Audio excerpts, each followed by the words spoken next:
All right. Welcome to Real Talk TV. Let's see. Okay. What's up, you guys? Um, we have a special guest today. I'm always excited for this special guest to come up. So let's see what's going on. Okay. First, let me just say, welcome to the channel for anybody who's new, and uh, welcome back to all of you who have been here before. I mean, what's up? Today we are talking about empathy versus empath. Are you an empath or are you just empathetic? What does that mean? How does it affect you in your relationships as you grow? And yeah, so we just keep it like that. We have IvyRevined today, so I'm going to let her in so that we can get started. Please make sure you hit the like button as you come in. Hit the like button. Share this video with as many people as you possibly can. Subscribe to my channel, and let's get it. All right, Ivy, welcome. Hey, beautiful. How are you doing today? I'm doing pretty good. How are you? I'm fine. I'm sorry I don't have a pic. I have a new phone, so I should have added a pic before this, but I do apologize. How's everything going? You all good. So everything's going good. You know Good. the topic because you're here up Yes, on the ma'am. panel, right?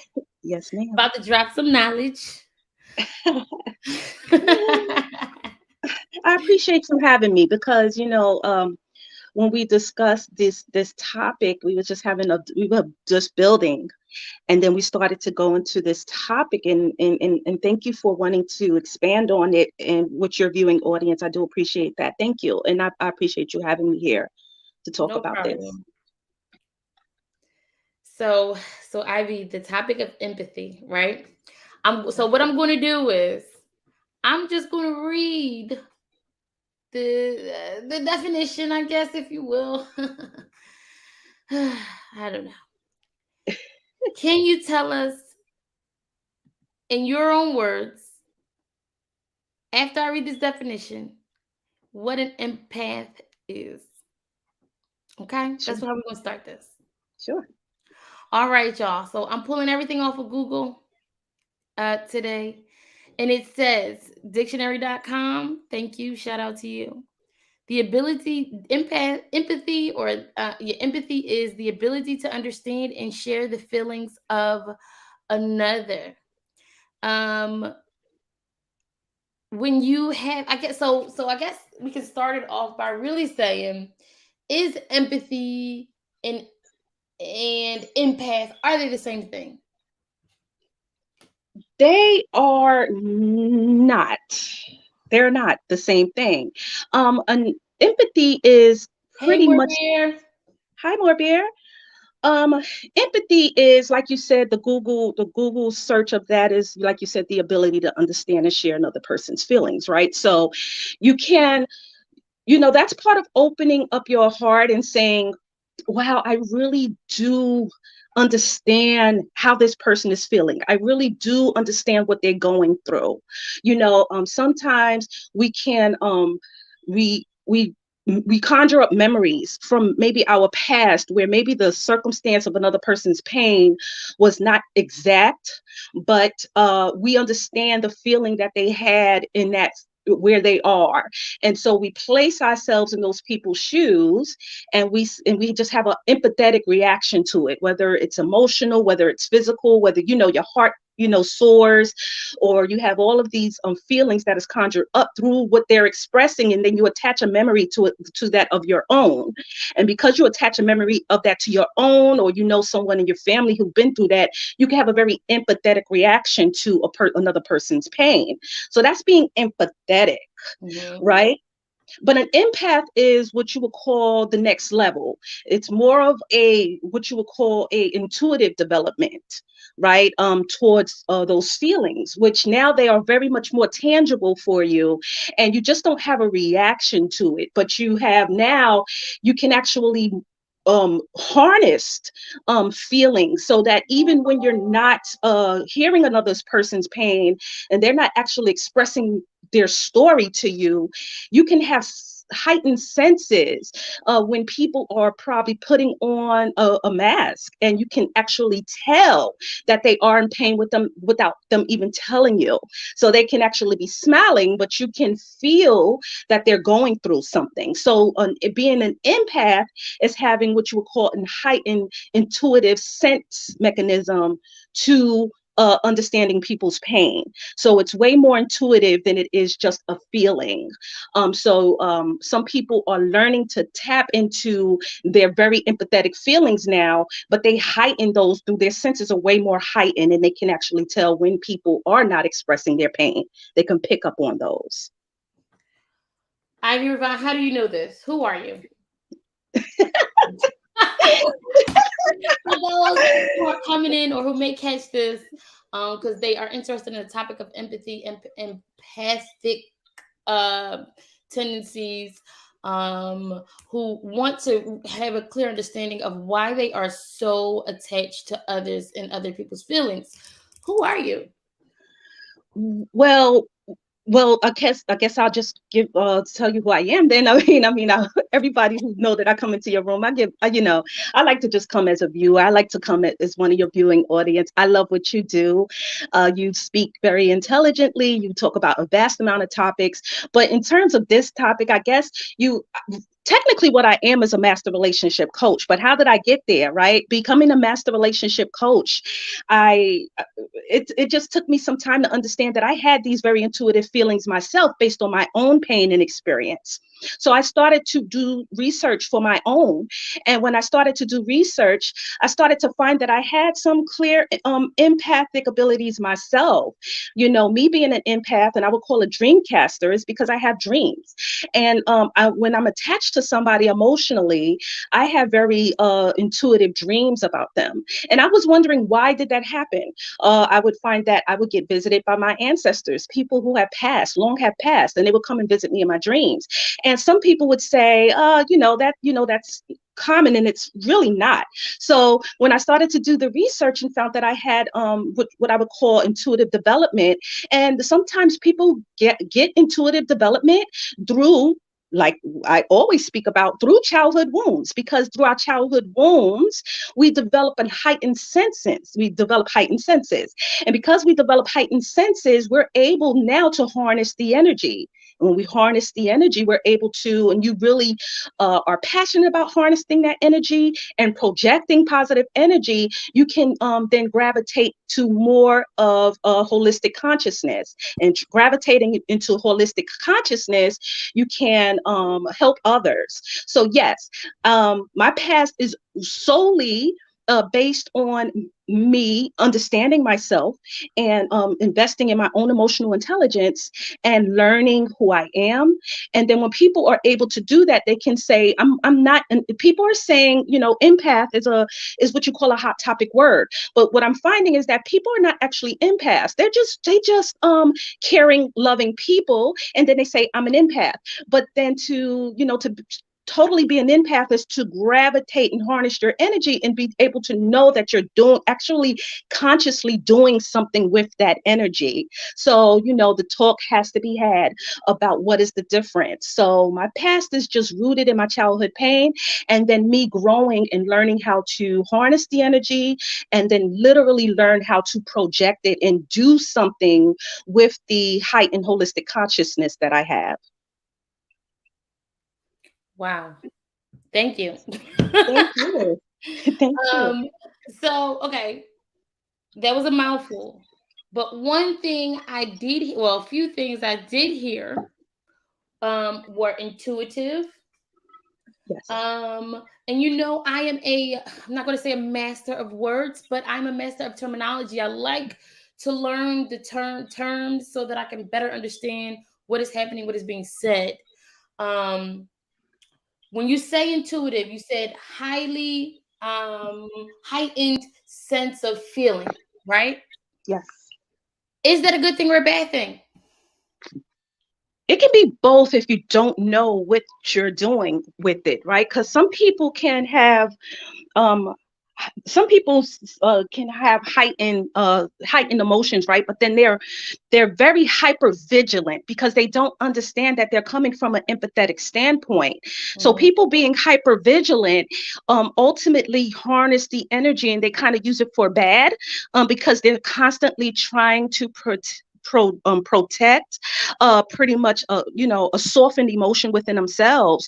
So then it can appear that they can be very angry or very confrontational, Mm. but that's hypervigilance, so it can turn into hypervigilance. So what they do is they harness the energy, and they crawl it up in a big ball, and in the effort to protect that energy, they lash out. So it can be very bad, but to be very good about it is to understand what your emotions are.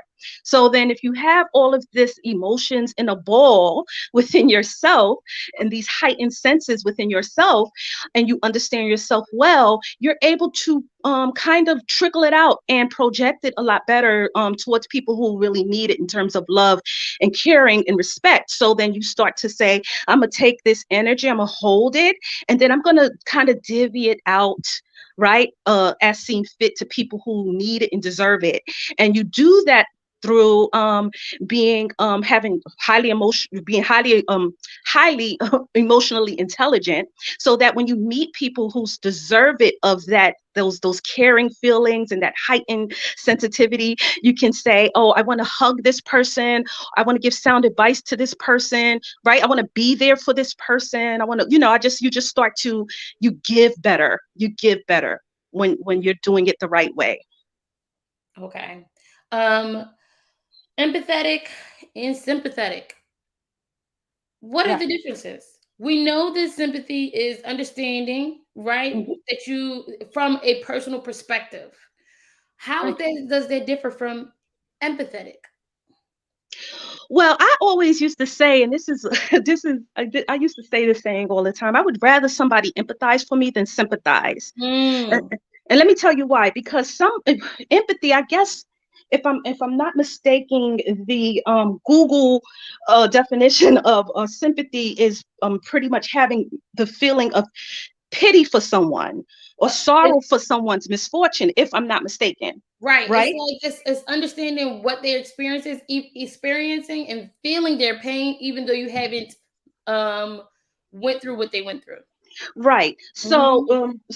let's elaborate on that, right? So you can have, say like I went through a natural disaster, Hmm. right? And my house burned down or whatever, and everyone in my neighborhood house burnt down, right? And then a group of people come in and say, "Oh, we want to help you restructure. We want to help you rebuild."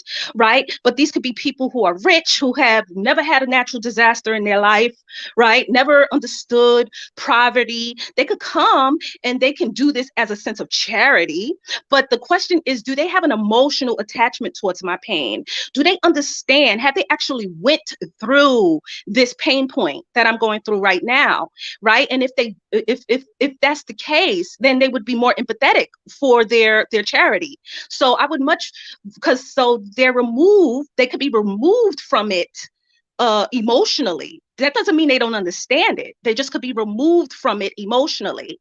So to be empathetic is to add that sense of emotion, add that sense of understanding plus emotion, right? Then you're way more empathetic than you are sympathetic. Mm. So you rather somebody be be empathetic more than sympathetic because they are emotionally they can add to you even though they haven't went through you went through.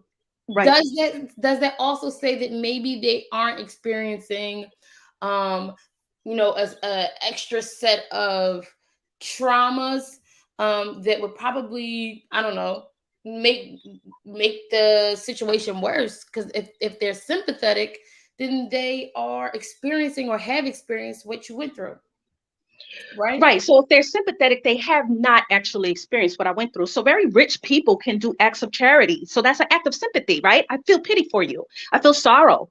That's sympathy. I feel bad for what you're going through, but I don't understand that experience because I've been rich my whole entire life. you know but empathy is saying, no, I know how that felt. I was once homeless myself. Mhm. I'm not just here to help. I'm here from a place of understanding, and remembering where I was when I was in your situation. So that's the difference between the two. So yes, I would rather somebody be way more empathetic for me, and I would rather people who help me come from the place that I've been through. That's We spoke about codependency. I'm a master relationship coach, but I'm also codependent. Come from a place of codependency from my childhood wounds. I wanted to learn about codependency through people who have experienced that. So you want people to help you from your own pain point, who have came from that same pain point. So it's because the process of empathy is processing and resonating through that experience. okay. Yes. So I have here, if you can see it, signs of an empath. You're clairsentient. Right. You probably know this word better than me. I just know it because I looked it up for this live. uh, you embody another type of Claire. You often feel Yes. overly stimulated. You may struggle with boundaries. You can feel others' emotions. You are overwhelmed by crowds. You have to actively choose to not let energy in. You have always been sensitive, especially as a child. How do you feel about these signs of an empath? Oh, absolutely. So being an empath does bring you into these categories of clairvoyance, right? So there are five different types of clairvoyance. If I'm not mistaken, I can't see your screen because it's kind of small. I'm going from my phone, but let me go from my memory. Clairvoyance is the process of clear visions. And then there's clairaudience, which is clear sound. Clear cognizance, which is clear knowing, and clear sentience, which is clear physical, which is, somebody can say something to you and you could feel goosebumps or chills. I don't know if you ever felt that before. Yep. Somebody says something to you, you're so emotionally attached to what they said, you literally feel chills coursing up and down your body, right? So you get that emotional connection, physical connection with that. And then you have clear empath, which a lot of people are calling themselves these days empaths, but that's because they have a sense of emotion attached to that feeling. So yeah, so all of those clear words are attached to an extra level of empathy, which is another step towards clairvoyancy, is understanding not just what you're hearing, but feeling it in all kinds of different ways, right? And if you learn how to harness that energy and understanding what your body is doing at that moment, you can do something with the energy that is coursing through you. Okay. I have one more question. How does Sure. this translate into relationships? We want to know. The people want to know.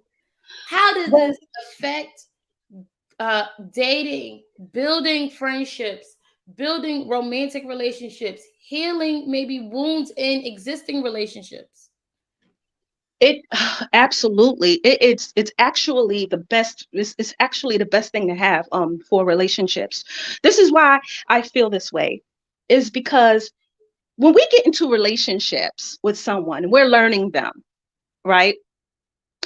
We go into this process where we are way more concerned with our feelings than we are with our partner. But having a very adult and emotionally balanced relationship is not just understanding yourself, but being empathetic towards your partner's needs, wants, and desires.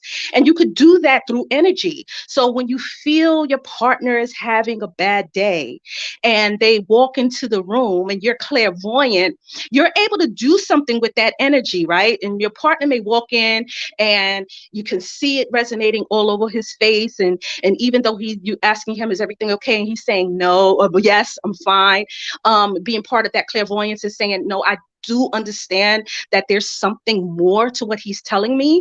Let me now, instead of being maybe self-centered, um, make his day at home just a lot more, warming and comfortable and quiet. So you end up being selfless when you're clairvoyant. And being selfless works in just about any relationship that you're with, friends, family, work. Not be so selfless to where people walk over you, but just to understand people's pain point and saying, you know what, it's not about me today. This person that I'm interacting with, they need more of an open ear. They need more of an open heart. I'm going to remove my own need, want, and desire out of this moment, and I'm going to do something for them to make them feel better. It actually pays off for you in the long run because people are grateful. There's so much gratitude when people see that you're a selfless individual with how you divvy out your emotions or divvy out your kindness. They feel a sense of gratitude, and they want to pay that back to you every single time. So it works out in relationships. When people sometimes say, I don't feel wanted, I don't feel desired, I often ask them, well, what have you done for that relationship thus far? Let's talk about what you are doing. Well, let's kind of assess that and assess how you are projecting in your relationship, because sometimes it's all about projecting. Some people are very selfish in within relationships, and they partner may pick up on that, and then there's that kind of that wall that goes up in the relationships. So being selfless and allowing your clairvoyance to project and give and give and give and give up, be kind and patient with your partner can work wonders in relationships. Wow. Ivy, how can we find you? How can we find you? How can we find any courses that you may have? Any I don't know, instruction you may give? How can we find Miss Ivy Revine and all her knowledge on this topic? Well, I mean, I tell people to just come over to my Facebook page, and I have a huge support group, and we talk about relationships, and it is a codependency support group, but that's not where it begins and ends. We talk about, it's a vast amount of information there. You can go to, let me give you the Facebook group name. Sorry, I should have had this all up and running anyway, so I can have. So my Facebook group name is, just so people can see it, know it, and don't have to search too hard for it. Mhm. The name of my group is Codependency Awareness / Recovery Support. And if you want to talk to me about healing and growing, you could go to that Facebook group and send me a inbox, a private message, and we can discuss your own situation. I do 30 minute to 1 hour free consultation to have a conversation with anybody about their pain points, and then we can discuss what I have or what services that I can provide that can help you grow. So yes, you can find me through those means. Um, Ivy, when I say you are a God sent, you are God sent, you are a gift to our community. Thank Um, you. thank you, thank you, thank you. Is there You. anything that I'm missing that you want to share with us? Because I'm going to have you back up. We're going to talk about this again. We're going to break Yes. it down into a little bit more detail. I'm pulling up articles to figure out what it is we are doing in our relationships, how we can make them better, so that we have healthier, longer relationships with one another. I mean, we covered a lot. We covered quite a few different uh, expressions of empathy. So really, we didn't leave anything out to the imagination. We can always elaborate it on it more, and I'm fine with that. I just want people to understand that part of being a true empath um, is um, is really not to. You don't have to express it. Um, I never once, up until we had this conversation, told anybody that I consider myself an empath. So what does that mean? That means you understand yourself enough to know that if you don't have to express that to anybody, people will get a sense of who you are when they meet you and they have a conversation with you, and that it resonates through you. It projects. It's it's like a shield of love, right? And it resonates around your body, and then people within your presence can pick that up because we're all human beings with senses. And so people, even when they're not tapped into their own clairvoyancy, can understand that you are. And you don't never have to say that to anyone in any given room. You live in it. It's a process of living within it. It's not a process of just saying it. So I Mm. wanted to express that. More Beer has a question. She says, "What suggestions would you give to empaths when being caring and open to people that will take and take and take?" Yeah, but being a true empath is seeing when people are only there to take. You almost can sense that anyway, right? You can almost sense. I mean, being selfless sometimes is where you do an act of kindness without anybody having to ask for it. But if that person is not showing gratitude, if that person is not giving you don't do things with the expectation to get back anyway, right? So that's part of being selfless. But when that person has clearly shown you that they're not there for your best intention, but rather to just capitalize on whatever you give them, then part of being a true empath is learning how to walk away and don't lose an ounce of sleep over it. I've learned how to drop people out of my life, and I never lost an ounce of sleep. Why? Because I know that they're not losing an ounce of sleep if I walk out of their life anyway, and they wasn't there with the right intentions. So you learn how to walk away and you don't lose an ounce of sleep over it because you truly know that there's so many more people out there who can benefit from what you're capable of giving them. They will benefit from the advice you give them, from the gifts of gratitude that you give them. And when people are not showing that, you learn how to walk away and being just fine with it, being just fine. We try not to develop emotional attachments. Be separate from emotional attachments. Emotional attachments are toxic. When you add in emotional attachments, it's no longer empathy anymore. It's no longer being an empath, right?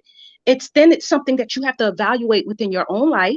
You have to kind of assess, where does your emotional attachment derive from, right? What are you lacking in your life? What void are you missing?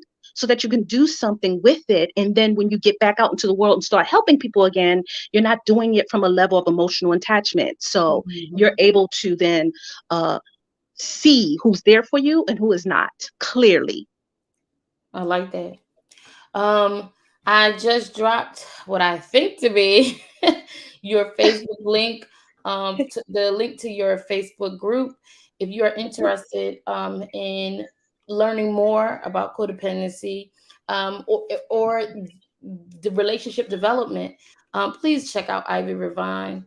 Um, Also, please like this video, subscribe to this to my channel if you haven't already. Shared this video. This is very important.